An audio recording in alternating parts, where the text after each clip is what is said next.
ज्योतिष शास्त्र में जैसे लगन कुंडली, चंद्र कुंडली, चलित कुंडली और होरा कुंडली, दशमांश कुंडली, सप्तमांश कुंडली आदि वर्ग कुंडलियां होती हैं, वैसे ही नवमांश कुंडली एक वर्ग कुंडली होती है।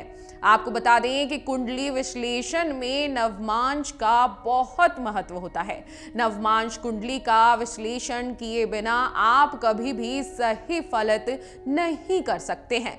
वैसे तो ज्यादातर ज्योतिषियों का मत है कि नवमांश कुंडली का प्रयोग सिर्फ व्यक्ति की शादी या पति पत्नी के बारे में विश्लेषण करने में करना चाहिए, मगर यदि हम सरावली या फल दीपिका जैसी किताबों को पढ़ें तो हमें मालूम होता है कि नवमांश कुंडली सिर्फ शादी या पति पत्नी के बारे में विश्लेषण करने के लिए नहीं, बल्कि प्रत्येक ग्रह और भाव के बल स्थिति के बारे में जानने के लिए होती है। हम ऐसा भी कह सकते हैं कि यदि किसी व्यक्ति की जन्म कुंडली व्यक्ति का शरीर है तो नवमांश कुंडली उस शरीर का अंदरूनी विश्लेषण है। जी हाँ, जैसे कई बार कोई व्यक्ति बाहर से देखने में तो बहुत तंदुरुस्त लगता है, मगर जब उसकी डॉक्टरी अंदरूनी जांच की जाती है तो पता चलता है इसको दिल की बीमारी है या कोई अन्य बीमारी है। ऐसे ही जन्म कुंडली व्यक्ति का बाहर से दिखाई देने वाला ढांचा है और नवमांश कुंडली उसका अंदरूनी विश्लेषण। नवमांश कुंडली के कुछ फलित नियम हैं जो आपको जानना बेहद जरूरी है।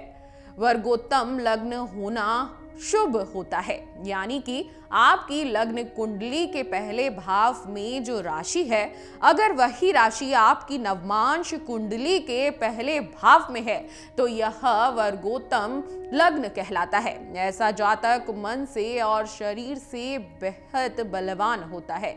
इसे वैदिक ज्योतिष में शुभ माना जाता है। वर्गोत्तम ग्रह होना शुभ होता है, यानी कि आपकी लग्न कुंडली में कोई ग्रह जिस राशि में है, नवमांश कुंडली में भी वो ग्रह उसी राशि में होता है।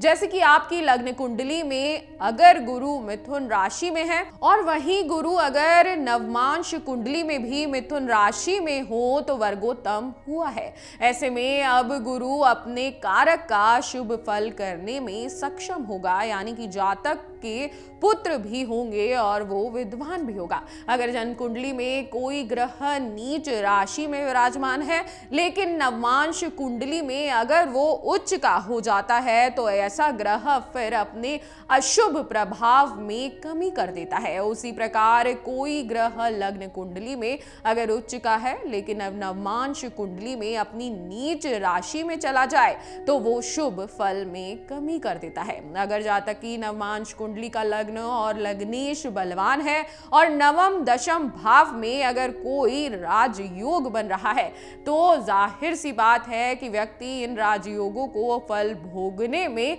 समर्थ हो जाएगा। नवमांश कुंडली को विवाह के बाद के जीवन के लिए भी देखा जाता है, यानी कि विवाह के बाद आपका जीवन कैसा होगा। अगर कुंडली में विवाह के शुभ योग नहीं है तो शुक्र गुरु पीड़ित भी है, लेकिन नवमांश कुंडली में अगर गुरु शुक्र और सप्तम भाव शुभ है तो ऐसा व्यक्ति विवाह के बाद अच्छा जीवन व्यतीत करता है। आपको बता दें कि नवमांश कुंडली देखना बेहद जरूरी है। इससे आपके जीवन में हो रही चीजें, आगे आने वाली चीजों के बारे में पता चल जाता है। लेकिन जब भी आप अपनी कुंडली दिखाएं तो ज्योतिष और पंडित की सलाह जरूर ले लें और ज्योतिष और पंडितों से जान लें कि नवमांश कुंडली क्या होती है। अगर आपको हमारा ये वीडियो पसंद आया हो तो हमारे चैनल जीवांजलि को सब्सक्राइब करें